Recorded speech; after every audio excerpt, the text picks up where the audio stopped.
Ladies and gentlemen, the story you are about to see is true. The names have been changed to protect the innocent.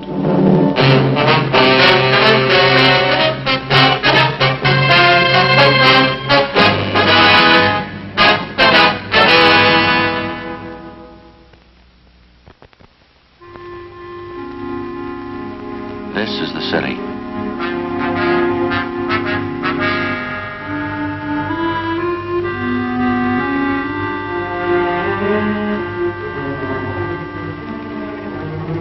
This is the way it looks from downtown. Steel and stone and 2 million people.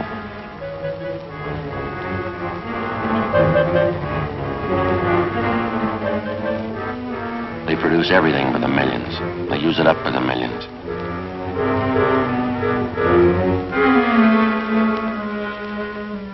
They waste it the same way.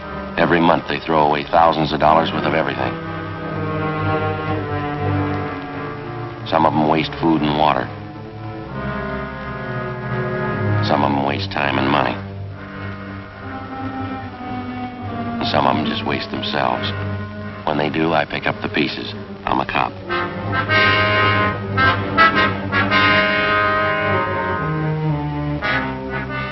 It was Sunday, March 9th. We were working the day watch out of homicide detail. My partner's Ed Jacobs. The boss is Thad Brown, chief of detectives. My name's Friday. It was 4:35 p.m. when we got to the Kelsey apartments. The call came in a half hour before. A man reported the fatal shooting of his wife. We didn't know how it happened. We didn't know why it happened. The husband claimed it was suicide. The evidence pointed to murder.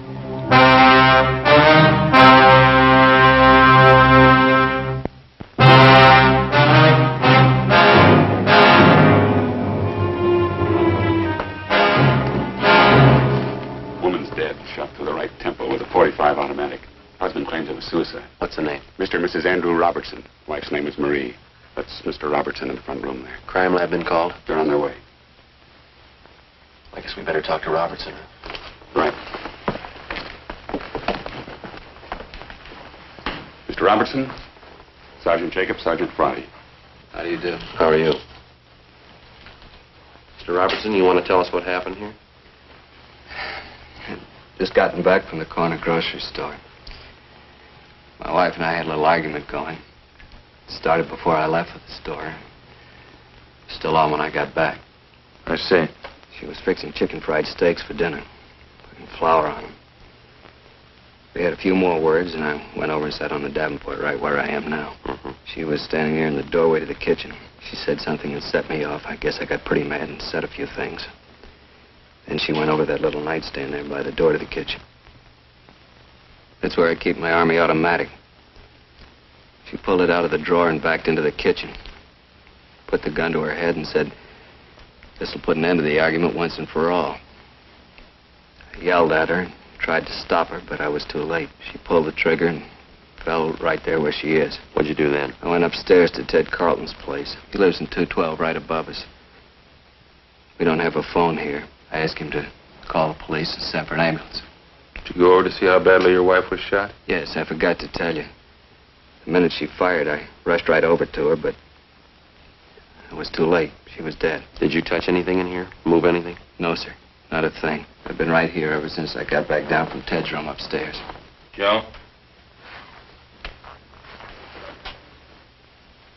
Empty cartridge casing here on the floor.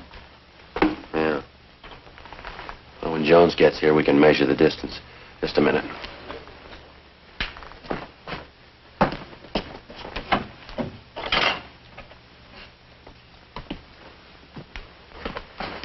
Put this saucer over till the crime lab gets here, huh? Right. Hi, Jones. Harry? Joe? Lee, kitchen. Harry, what if you'd mind taking Mr. Robertson downtown? We'll be right down as soon as we finish up here. Right, Joe. See you later. Thanks, Harry.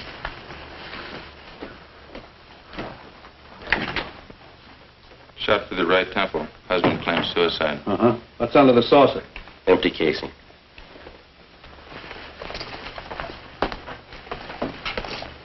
Looks like she was flouring meat, huh? That's what the husband says, yeah. That's probably what that is on the barrel of the automatic there. Yeah, we noticed that. Wastebasket's sure full, isn't it? Mm-hmm. Right tempo, huh? Mm-hmm. 45 automatic. Yeah. If she shot herself in the kitchen, the position of the body doesn't warrant the empty casing being out there in the living room, does it? George. Yeah. Come in. Friday? Jacobs? All right, George. Hi. What do you want to shoot? Why don't you get an overall of the room first and then grab one in the kitchen there? Yeah, all right. I'll get this saucer off the casing for you, George. Thanks. Okay. Jacobs, you mind moving over there a little? Oh, yeah. Thanks.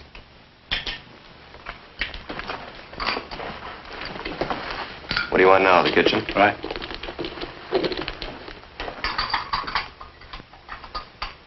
Right from where you are now is good. Okay.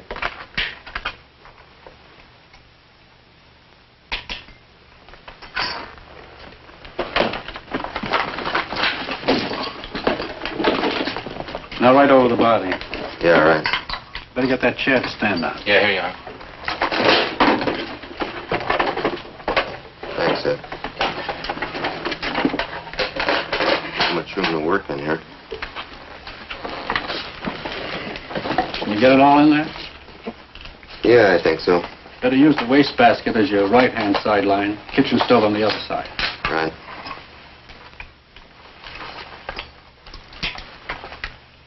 Can't get the stove in. You settle for the wastebasket only? Fine. Just use that as your right-hand sideline. Right.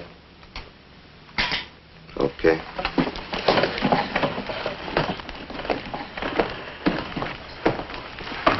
Hey, Lee, while you finish up here, Ed and I are going to run upstairs. Well, Joe, before you go, do you want to give me a hand? Take all this in. Sure, fine. Where do you want it? Right to about where she must have been standing. About here? That's good. Uh-huh. Thanks. You bet. Okay, we'll check you later, Lee. Fine. Hi, Sally. Friday, Jacobs, how is it? Rough one.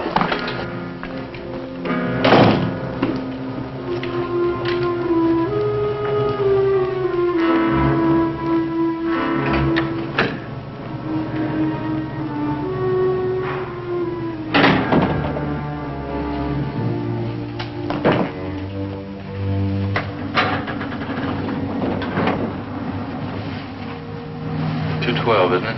Yeah, Ted Carlton.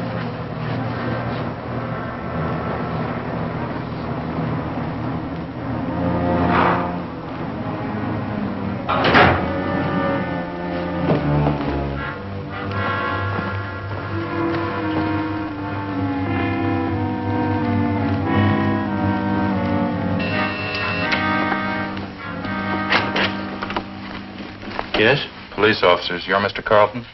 Yes, I am. It's an awful thing, isn't it? We understand you're a friend of the Robertsons. Yes, I am. You found out anything yet? You think Andy killed her? We don't know. We haven't completed our investigation. Oh, I see. Well, I'll bet that's the way it was. I hate to say that, but from all the indications, it certainly looks that way. How do you mean? The argument, the shouting, and then that single shot. I don't know. It sure struck me that Andy did it. When did the argument start? Was it prolonged, do you know? What do you mean? When did it start? What time, do you know? Well, this one today started about 3:30 when Andy got back from the store. They've been arguing ever since I've known them. How long have you known them? About 2 years. Those two never should have gotten married to begin with, if I'm any judge. You married? No, sir, I'm not. Wonder if you can tell us. Did Mrs. Robertson ever say anything that would lead you to believe that she was in fear of her life? Well, yes, she did. One time Andy stalked out of the apartment down there, and Marie came up here to see me. She was in tears, all broken up about it as usual during those spats. I see. She said, I'll try to remember exactly how she put it. She said, Andy gets so mad sometimes I think he's going to kill me. What do they usually argue about, do you know? Different things. This particular time I was telling you about, I think, was over his being late for dinner. I see. Now, aside from this one instance, is there anything else you can offer us? Well, Andy has a terrible temper, that I know. We used to go out and bowl once in a while, Marie, Andy, and myself. We had to stop. Every time he missed a spare, you'd think it was the end of the world. Would he usually seem to take it out on his wife? Most of the time, yeah. Although I must say I caught it myself a few times. Abusive language. He really carried on over nothing at all. Did Robertson leave his wife home alone much of the time? No, not any more than usual. Seems like he always wanted to get home just so they could argue. Everybody in the apartment house knows about him. Now, you said that Mrs. Robertson came up here after that one particular argument. That's right, sir. Did she come up here often? No, not very often. Just when she was unusually upset and her nerves were on edge. but only then when Andy'd rush out mad. Do you know whether or not Robertson owns a gun? Yes, I believe he does. As a matter of fact, I know he does. One night we were having trouble with prowlers. He came up here with his automatic. I see. Later on, I think I asked him where he got the gun. He said from the Army. Anything else you can add, Mr. Carlton? Well, I was the one to call the police. You knew that. That's what we understand. Well, didn't Andy tell you? He came up here right after the shot and asked me to call the police for him. They don't have a phone. Exactly how did he tell you? Well, what do you mean? Well, what were his exact words? Can you remember? He said, my wife's shot, call the police and get an ambulance quick. What was your reaction to this? Well, I'd heard the shot, so I wasn't too surprised. When Andy came running up here, I knew before he said a word. You could tell just to look at him. You could tell what? That something was wrong. I had a hunch all along that this might happen one day. What's that? That Andy'd kill his wife.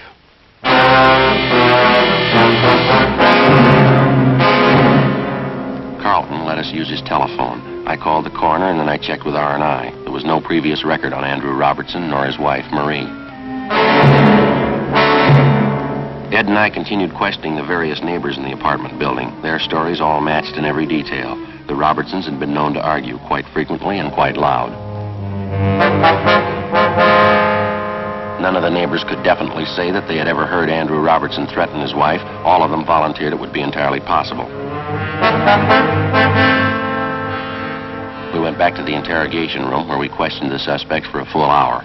Everything I've told you was the truth. Would you mind going over it just once more? All right.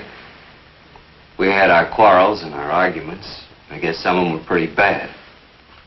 But I'd never do a thing like this to Marie. You don't seem very upset about all this, Robertson. I'm not crying about it, if that's what you mean. I'm sorry she had to do it. Tried to stop her, but there was nothing I could do. You seem to be taking all this pretty well under the circumstances. I don't know if I can explain how I feel about it. You see, Marie and I weren't too happy the last couple of years. We've been married 8 years, and I guess from the start we could never hit it off. Did you used to argue quite a bit? No, not at first we didn't. Just seemed that we've drifted apart the last couple of years. We seemed to fight all the time over nothing at all. I honestly believe we fell out of love. Would you mind telling us again exactly what happened this afternoon? First of all, when I got up, I always like to sleep in on Sundays. She asked me to go to the store. That started the argument. She knows I don't like to do the shopping. It seemed like she was always forgetting something and I'd have to go. Mm-hmm. When I got back from the store, she was making chicken fried steaks for dinner. She's putting the flour on the meat. We argued back and forth for a minute, and then she stepped into the living room. I went over and sat on the Davenport. Go on. We had a few more words, and she went over to the small nightstand by the kitchen door and took out my Army automatic that I kept in there. She backed up into the kitchen and pointed the gun at her head. Yeah? She said, "This'll end the argument once and for all." As I said, I was on the Davenport about 12 feet away from her. I yelled at her. What'd you say? I said, "Marie, put that gun down. It's loaded." Before I could reach her, she pulled the trigger. Then what'd you do? I rushed over to her, but it was too late. She was dead. What happened then? We don't have a phone, so I rushed upstairs to the apartment right above us, Ted Carlton's. I asked him to phone for the police and the ambulance. Did you tell this Carlton about your wife? Yes, sir, I did. Told him she'd been shot. Then where'd you go? So just like I told you, at the apartment. I went back downstairs and waited in the living room for you people to get there. Did you go near your wife's body? No, sir, I didn't. Did you always keep that gun loaded? Yes, I did. I always kept it loaded and actuated with a shell in the chamber. But I kept the safety lock on. Marie knew how to operate the gun because I showed her for when I was out late. She wasn't strong enough to actuate it, but she could work the safety. Did your wife ever try to commit suicide before? No, sir, not to my knowledge. Mr. Robertson, you sure that everything you've told us is the truth? It's the absolute truth, every word of it. Well, now, here's the way it looks to us. We think you killed your wife. I didn't. Let us lay a few things out for you. We talked to your friends and neighbors in the apartment house. We have people who'll testify to the fact that your wife was afraid that you might kill her. She told one man that. It isn't true.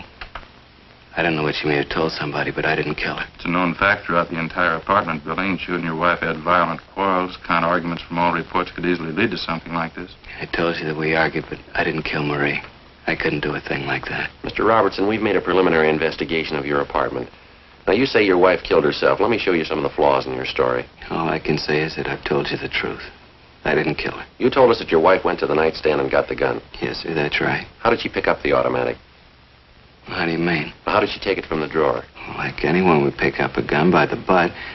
She picked it up like anybody who was going to use it. You're sure about that? Yes, sir, positive. She didn't touch anything but the butt.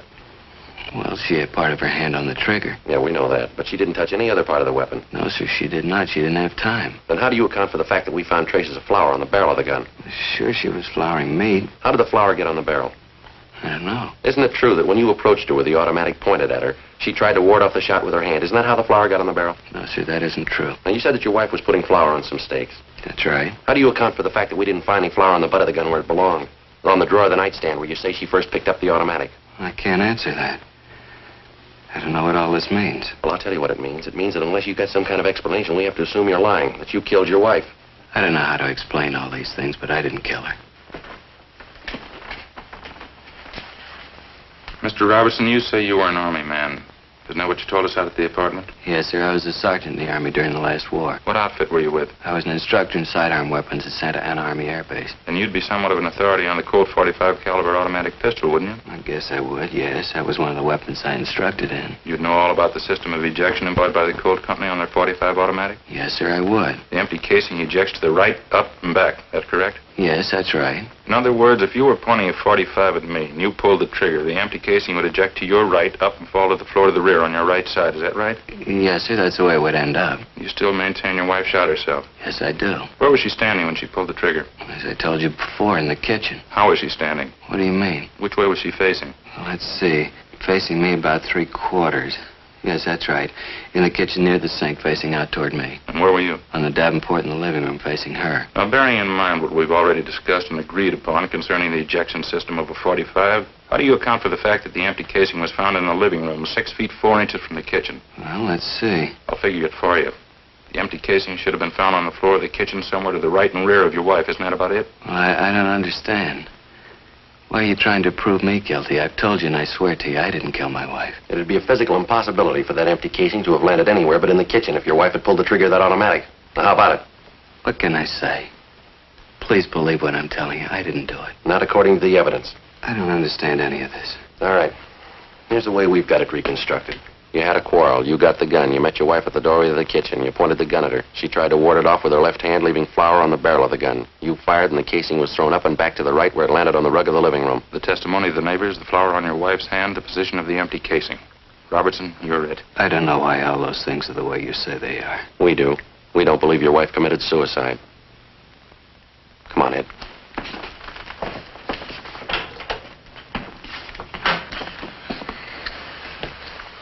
What do you think? I don't know. All the evidence we got certainly got him tapped. Yeah, with all that proof, and he still refuses to cop out. Yeah. Something doesn't jive.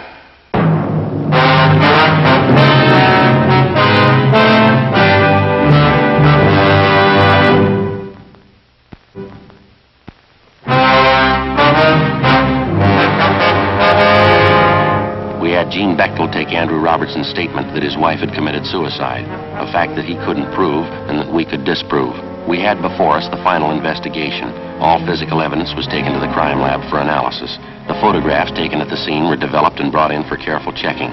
Blotter tests were made to determine the distance of the gun from the victim when it was fired. Both Robertson and his deceased wife were fingerprinted, and latent prints details started to check them out. 2 teams of men were sent out to talk with the close relatives of the 2 people.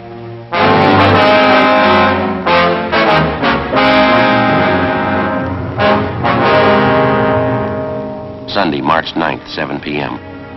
We got a call from Lieutenant Lee Jones that he had the final results of his investigation. We went over to the 2nd floor of the central station, the crime lab. Take a look at this. Picture of the .45 casing, huh? That's right. Take a close look at it. Right here, particularly. Yeah. Notice this one edge is a little indented here. Ejector marks. No, here are your ejector marks up here. You see? This indentation is something entirely different. What is it? You remember where you found this casing? Yeah, 6 feet 4 inches into the living room. That's right. We wondered how it could have been thrown that far by the ejector if the husband's story is true. The ejector didn't do that. I wondered, too. On closer inspection, I noticed this indentation. Let me show you how this casing got there in the living room. Here's an identical .45 caliber cold empty casing. Yeah. We place it on the floor on a piece of linoleum, the same thickness as their kitchen linoleum.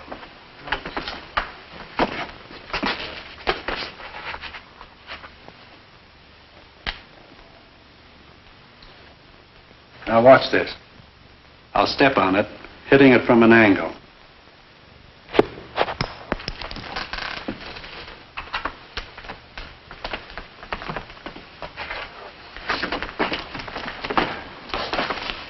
There's your answer to that one.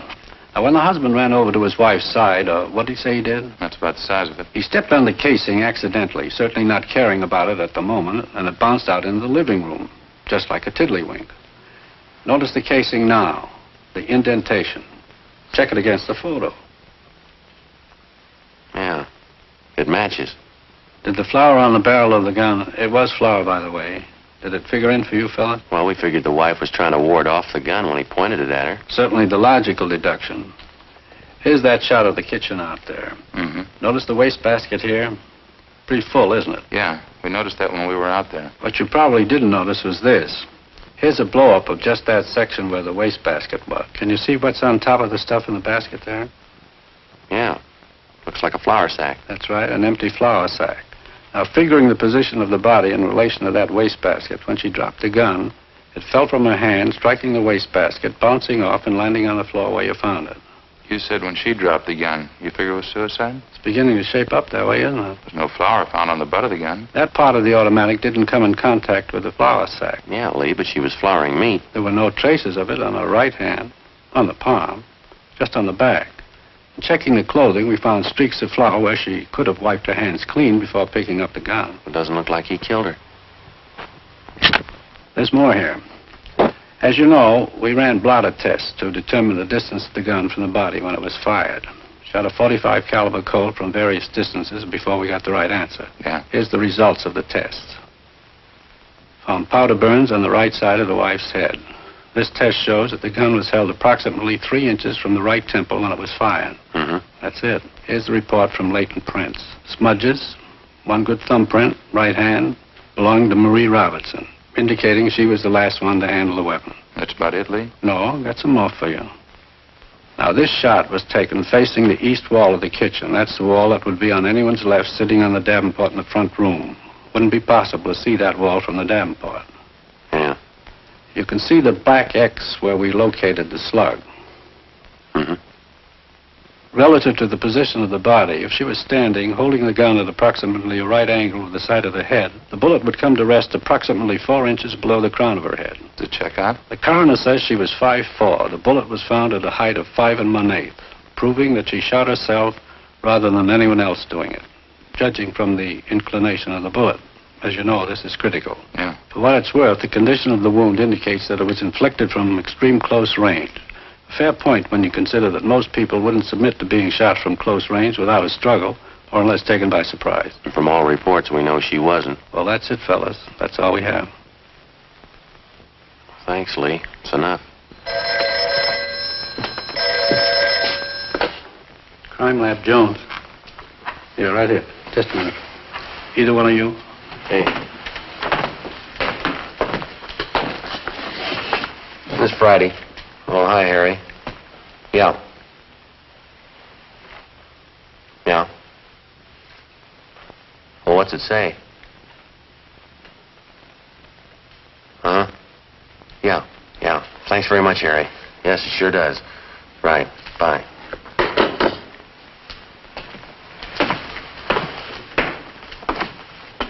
Harry Fremont. He just left Marie Robertson's mother. What'd she have to say? Well, Fremont says she gave him a letter. He's on his way in with it, written by Marie Robertson. Says something about her taking her own life. Her mother says that the husband didn't do it. Says that the daughter's shown indication in the past of wanting to take her own life. Well, that about cinches it. Makes you feel kind of good, doesn't it? Yeah. Finding a man clear on a charge instead of having to hang him up. Yeah. Come on, Ed.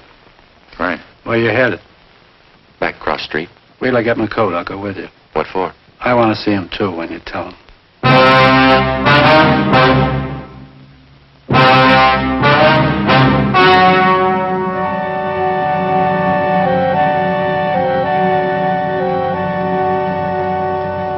On March 12th, the hearing was held in the office of the coroner, City and County of Los Angeles, State of California. In a moment, the results of that hearing.